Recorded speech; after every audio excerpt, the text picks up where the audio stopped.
Jangan sampai kita jadi orang tak yang karakternya tak berilmu, orang bodoh. Orang bodoh itu karakternya seperti apa? Guguk karsaning priyangga, menuruti kemauan sendiri. Nora nganggo peparah lamun angling. Bila berbicara tanpa dipertimbangkan. Lumuh engaran balilu. Tidak mau dianggap bodoh. Uger guru aleman. Maunya dipuji-puji. Sakarepe dhewe ingin menang terus. Kalau ngomong ndak dipikir dulu, dianggap bodoh ndak mau, pinginnya dipuji terus. Itu ciri valid pas untuk orang yang tak berilmu. Dimanapun kalian ketemu orang ini, sendaki itu, setinggi apapun omongannya, dia sebenarnya tidak berilmu. Orangnya los itu ndak ada remnya. Nggak ngerti apa yang harus diomongkan dan apa yang jangan diomongkan dan bagaimana cara ngomongnya. Kebalikannya ini. Menuruti kemauan sendiri, ngomongnya tanpa pertimbangan, dianggap bodoh nggak mau, minta dipuji terus. Menganggap dirinya itu baik terus. Alamat orang bodoh. Siapapun yang menganggap dirinya selalu baik, itu alamat dia ndak pinter. Bodoh. Kebalikannya, manusia yang sudah waspada terhadap situasi, nanging janmo ingkang wus waspadeng semu, sinamun ing samudono. Kalau ngomong, kalau mengungkapkan sesuatu, itu disamarkan dengan samudono. Dengan wajah yang manis, ngomongnya baik, sesatun ing adu manis, prasangkanya selalu baik.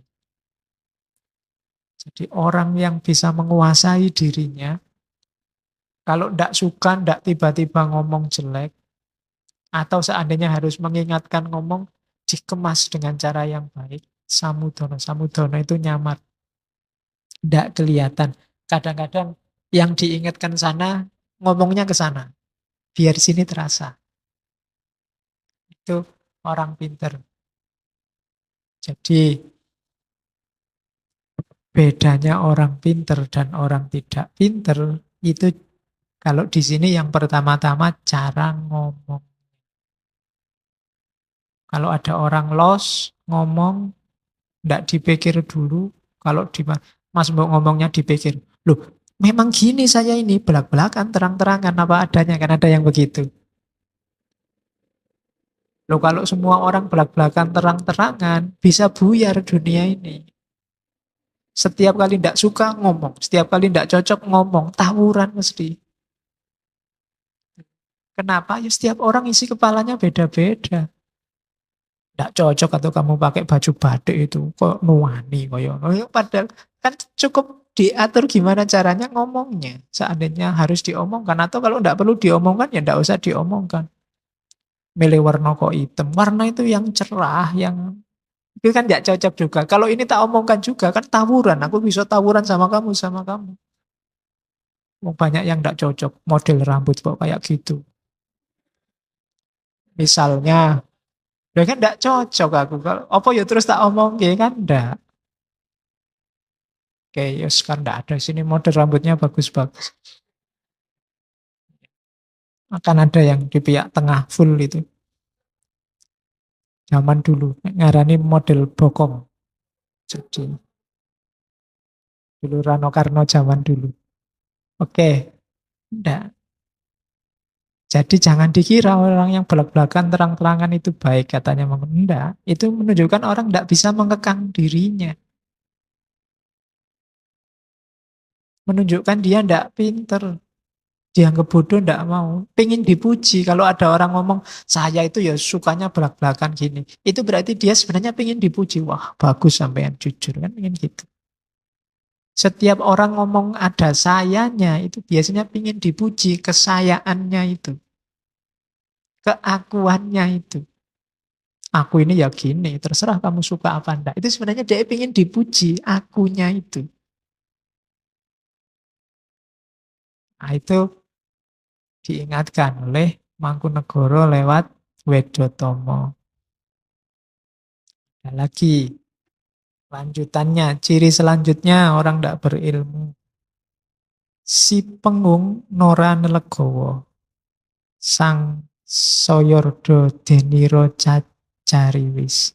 Seorang dungu tidak menyadari bahwa bualannya semakin menjadi-jadi. Ngandar-andar angen dukur. Bicara makin ngelantur. Kandane Nora Kaprah. Bicaranya tidak masuk akal, tidak jelas. Soyo elok aleng kolong kanganipun. Makin aneh dan tidak ada putusnya. Si Wasis Waskito ngalah. Ngalingi marang si Pingging. Yang pandai waspada mengalah. Menutupi aibnya si Tolong.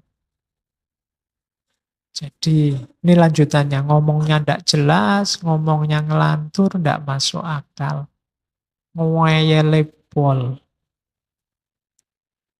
Nah, kalau gini rumusnya apa? Si Wasis Waskito ngalah. Kita sering pakai kalimat sing waras ngalah. Ada yang tidak setuju. Hari ini ada yang bilang, yang waras jangan ngalah, yang orang tidak bisa. Kalau kamu tidak ngalah, kamu gegeran sama orang yang modelnya kayak gini. Hasilnya apa? Debat tidak jelas.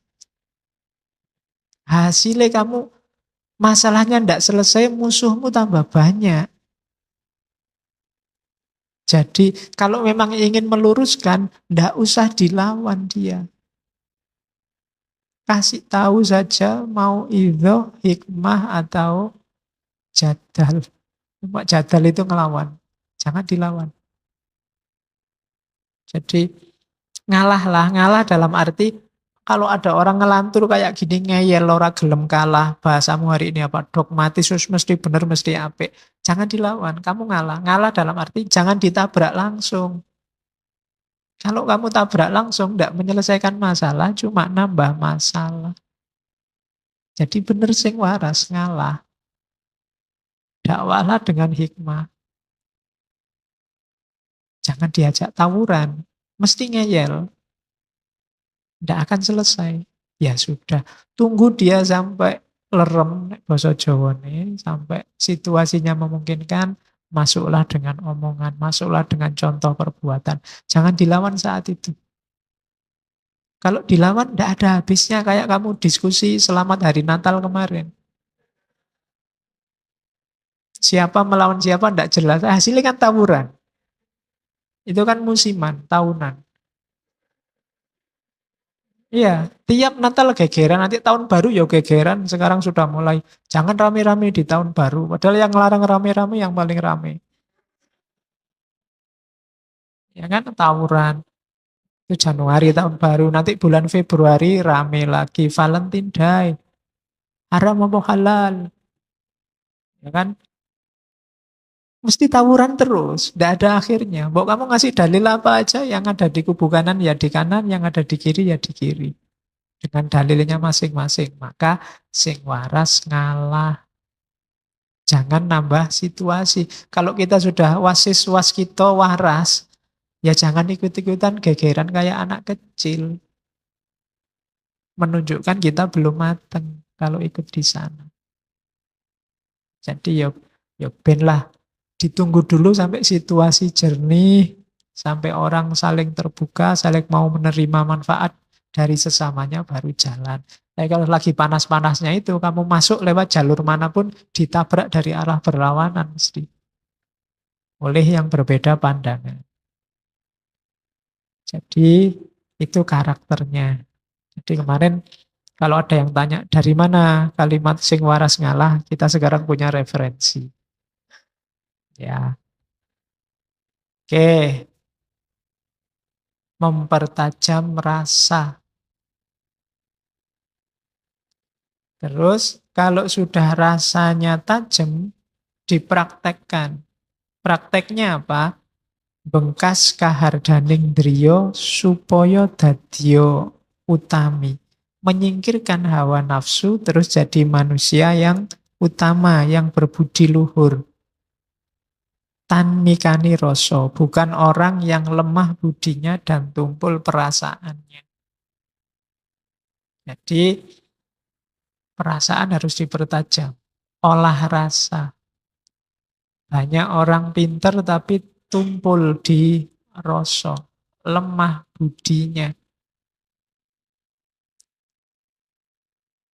Kemudian karena itu, jadi kalau orang sudah perasaannya tajam, bisa menyingkirkan hawa nafsu, kemudian rasanya tidak tumpul lagi, maka hidupnya jadi indah. Cirinya apa? Wus sengsem reh ngasamun. Terpesona kehidupan rohani. Nah, ini coba dicek kita sendiri ya, mana yang lebih menarik bagimu? Kejayaan lahiriah atau ketentraman rohani, kebahagiaan rohani. Itu tinggal milih. Kalau kamu kesengsem kehidupan rohani, berarti kamu on the right track. Kesengsem kehidupan rohani itu bukan berarti kehidupan jasmaninya mbok cuekin. Nah, tapi apapun yang kamu miliki diarahkan untuk ketentraman batin, kehidupan rohani.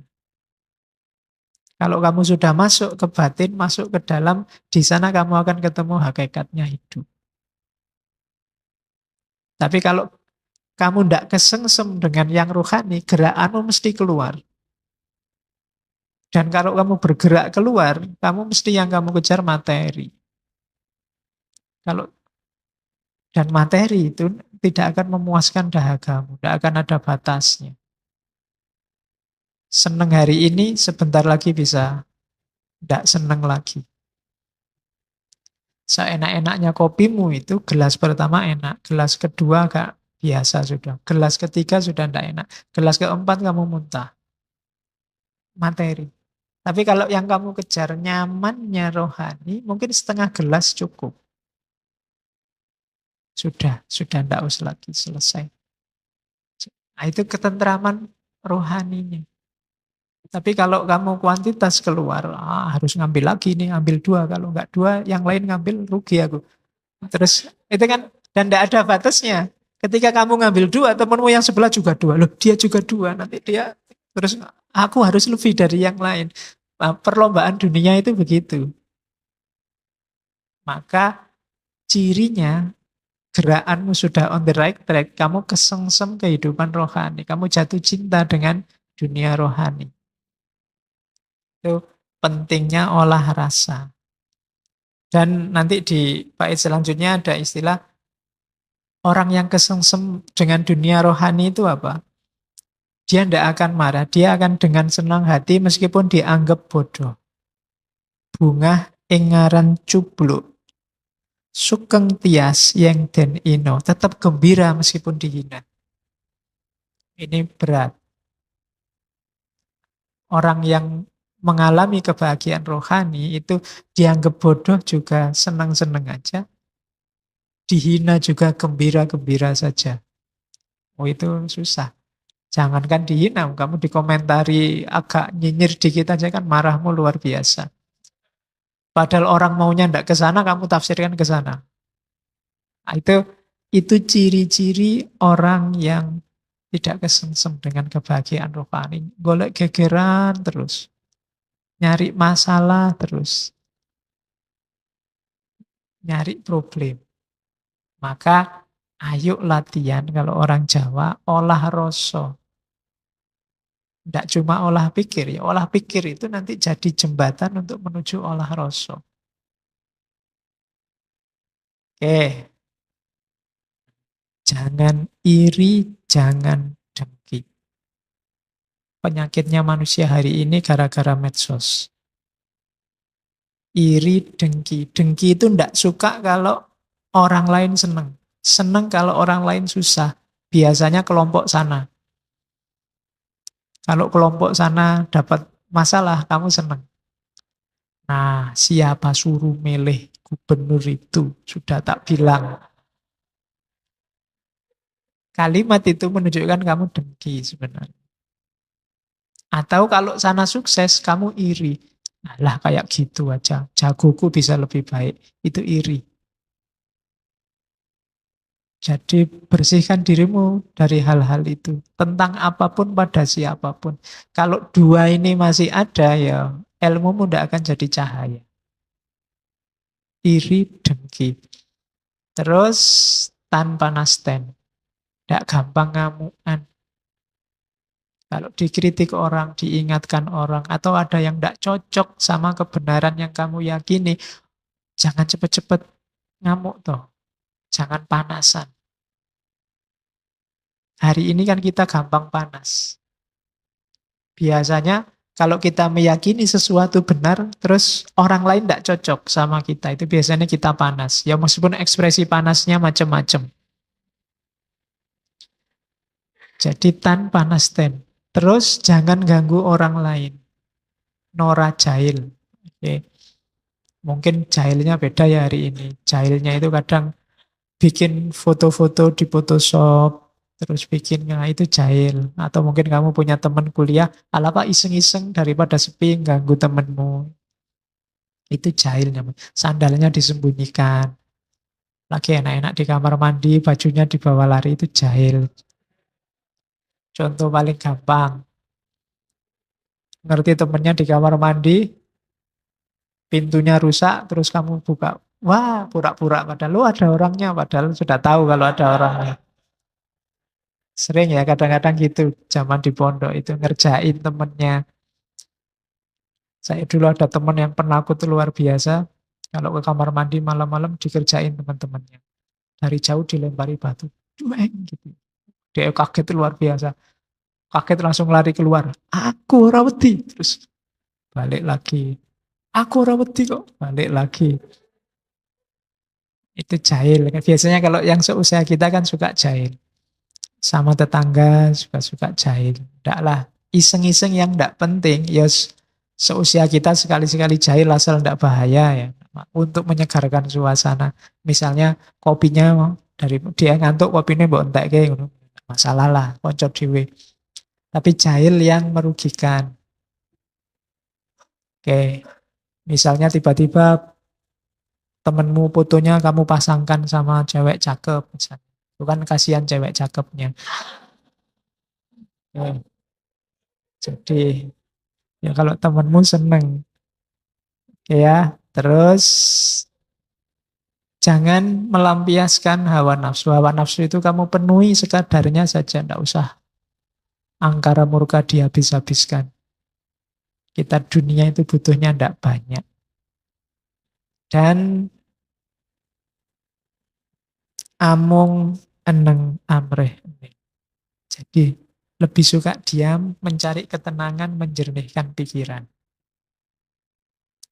Kalau menurutmu WhatsApp, Facebook itu mengeruhkan caramu berpikir, jangan sering-sering dibuka. Itu namanya amung eneng amrih. Nyari keheningan. Kalau menurutmu temanmu yang itu ngomongnya banyak, menjauhkan kamu dari ketenangan, dijauhi sementara. Jangan sering-sering sama dia dan seterusnya. Itu suka pada yang keheningan, ketenangan.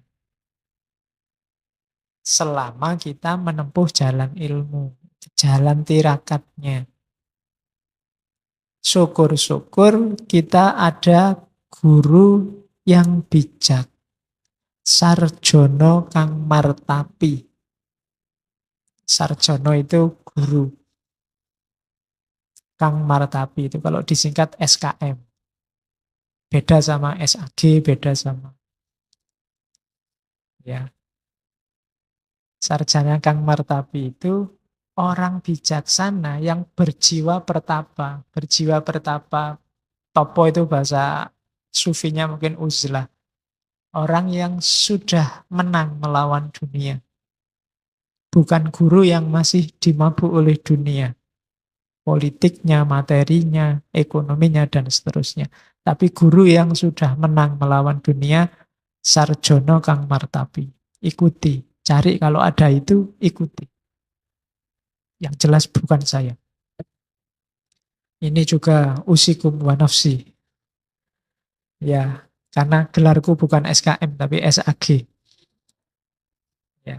Jadi sarjono kang martapi. Jadi kalau kamu lihat ada guru yang tidak terpesona lagi oleh dunia, yang dunia bagi dia sudah tidak penting, ikuti. Nanti di Jawa ada konsep guru sejati. Kapan-kapan kita bahas itu. Dalam tasawuf ada konsep mursyid. Oke, terus ini yang hati-hati kita sering ada di sini yang terakhir. Tidak menggunakan pengetahuan semata-mata hanya untuk nyari nafkah atau pamrih. Jadikan semua yang duniawi dalam cari ilmu itu efeknya saja. Kawruhe kinaryo ngupoyo kasil nal melek. Nah, jangan fokus ke situ. Bahwa nanti setelah cari ilmu kamu dapat ijazah, yang ijazah itu dapat dipakai untuk ngelamar pekerjaan, yaitu efeknya. Tidak utama. Sama kayak kamu menempuh jalan sufi ada karomahnya. Tapi karomah bukan tujuan. Tidak usah takut rezeki. Kalau kamu takut sama rezeki, besok jadi apa? Kamu sedang melecehkan Gusti Allah. Lah yang ngatur rezeki itu Gusti Allah. Kok kamu takut? Kamu tidak percaya kok. Kan gitu. Wong ya banyak yang tidak kuliah lebih sukses daripada yang kuliah. Tidak. Hari ini susah nyari orang kuliah itu cari ilmu itu berat sekali. Selalu isinya nyari ijazah, nyari kerjaan. Atau paling tidak nyari beasiswa.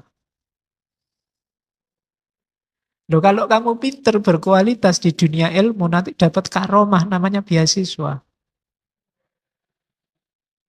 Ya kan? Tapi beasiswa jangan jadi tujuan. Nanti dapat karomah tambahan, mungkin dapat kerja. Dapat ijazah, itu karomahnya. Tapi bukan tujuannya.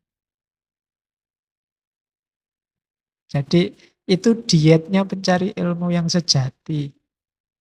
Cuma sekarang kalau kampus-kampus itu promosi, kuliahlah di sini. Di sini murni cari ilmu, tidak mikir masa depan, tidak laku kampusnya. Kampus itu mesti yang dipamerin lulus jadi apa sekarang. Oleh pemerintah juga disuruh merumuskan tegas. Kuliah di sini, besok lulusannya jadi apa, itu disuruh merumuskan tegas. Jadi bobot paling beratnya tidak pada keilmuannya. Mungkin ada yang salah. Harus didiskusikan lagi. Kita tidak percaya sama diri kita sendiri sama Tuhan kalau fokusnya hanya pada kerja sama uang sama materi. Oke. Segala kebaikan, kebahagiaan, jalurnya cuma ilmu. Maka kalian tidak boleh bosen-bosen, tidak boleh pelah-peleh di jalur ilmu. Pokoknya tempuh saja semua, ambil semua. Kayak gado-gado tadi, beli saja semua satu bungkus. Bahwa nanti lontongnya kamu tidak suka, bahwa nanti tahunya kamu nggak suka, gampang. Daripada pas kamu butuh tahu, sudah tidak ada. Pas kamu butuh lontongnya, tidak ada. Jadi tempuhlah jalan ilmu. Kenapa? Kalau kamu tidak menempuh jalan ilmu, hidupmu akan kacau. Jangan sampai hidup yang hanya sekali ini berantakan. Uripe sepisan rusak. Kenapa kok hidup kita rusak? Nora mulur nalare, pating seluwir. Pikirannya tidak berkembang dan kacau. Kalau orang pikirannya tidak berkembang dan kacau, kadito guo kang sirum. Seperti gua yang gelap. Jadi hidup kita jangan rusak. Karena kalau hidup kita rusak, itu ibarat gua yang gelap. Cirinya hidup rusak apa? Nalarnya tidak berkembang, pikirannya kacau, pating seluwir. Jalan ilmu itu menuntut kita untuk pikirannya tidak pating seluwir. Pikirannya pating seluwir itu isinya banyak tapi tidak jelas. Saya sering ditanya teman, Pak, gimana ya Pak, saya itu baca buku, pas baca paham, setelah baca hilang. Ya kan? Di kepalamu itu pengetahuan banyak, tapi pating seluwir. Nalarmu nggak berkembang. Ilmunya tidak nyambung sama kehidupanmu nyata. Ilmunya tidak bisa jadi penerang. Mungkin terlalu jauh. Kayak istilahnya Ghazali ya. Ada ilmu yang mubadir. Ilmu yang mubadir itu kamu capek-capek belajar, tapi tidak berbuah ilmu itu, tidak berjalan dalam hidupmu. Kamu sejak SD sampai kuliah hari ini kan wis oke yo, mata pelajaran, mata kuliah itu sudah karu-karuan lah. Kadang ya dibolan baleni. Tapi tidak enak, tidak ngefek dalam hidupmu, tidak meningkatkan kualitas hidupmu. Pikirannya pating seluwir, nalare ora mulur. Pikirannya tidak berkembang. Ilmunya hanya dihafalkan dan tidak jalan dalam praksis hidupmu. Ketika ilmu tidak bisa mencahayai hidupmu, maka hidup kita seperti goa yang gelap. Goa yang gelap itu mungkin ono isinya emas, mungkin ada isinya sungai yang indah yang kamu bisa mandi di situ, tapi kamu tidak tahu. Padahal kamu luar biasa loh. Itu kenapa pikiranmu tidak berkembang. Itu ada kalimat yang terkenal, yang sering dikutip orang, termasuk beberapa kali saya kutip. Ngilmu iku kelakone kanthi laku. Lekase lawan kas, tegese kas nyantosani. Setya budya pangekese dur angkara. Ilmu itu dapat dicapai dengan laku. Jadi laku di sini tidak selalu diartikan setelah dapat ilmu terus dijalankan. Tapi ketika menempuh ilmu, kamu sudah melakukan laku. Itu di Jawa. Maka penempuh ilmu juga harus ngerti cara suluknya seorang menempuh ilmu. Kalian menempuh ilmu sambil foya-foya, menempuh ilmu sambil seneng-seneng, menempuh ilmu sambil tidak tirakat sama sekali, tidak ada gunanya. Kenapa tadi ilmumu banyak hilang kayak versi Jawa ini? Karena kamu tidak melakukan laku, tidak ada tirakatnya. Jangankan puasa, disuruh sederhana apa adanya, susahnya luar biasa. Pinginnya kamu selalu wow, selalu mewah, selalu lebih. Tidak jadi ilmu. Jadi ketika kamu berjalan menuntut ilmu itu sudah harus ada lakunya. Jadi ada rumus tirakatnya. Itu di Jawa. Makanya para sufi itu ada uzlahnya, ada riadohnya. Kalau tidak ada ininya, kalau tidak mau berkorban, tidak mau sengsara, ya susah. Itu tadi ilmunya hilang. Kamu ingin nyari ilmu sambil tetap seneng-seneng, sambil tetap maksiat sidik-sidik, kalau diingatkan, alah Pak, dosa kecil aja. Wudhu aja sudah rontok itu Pak. Jadi, ya enggak, kalau enggak laku ya ilmunya enggak kelakon. Ilmu itu kalau enggak kelakon ya ilmunya enggak manfaat untuk hidupmu. Kalau enggak manfaat, dia enggak bisa mencahayaimu. Mungkin ada dalam dirimu, tapi dirimu seperti gua yang gelap. Itu filosofinya orang Jawa. Dan lekase lawan kas. Kas itu kemauan, keinginan. Bahasa Arabnya niat. Diawali dari niat. Maksudnya kas apa? Niat untuk menguatkan, niat untuk olah rasa tadi, niat untuk jadi manusia utama. Berniatlah, lakukan laku, niatlah untuk melakukan keutamaan dan ketulusan budi untuk menaklukkan kejahatan. Jadi hidup kita itu bekalnya ilmu. Cuma ilmu ini tidak ada gunanya kalau tidak diiringi laku. Ilmu yang tidak diiringi laku itu membuat hidup kita berantakan.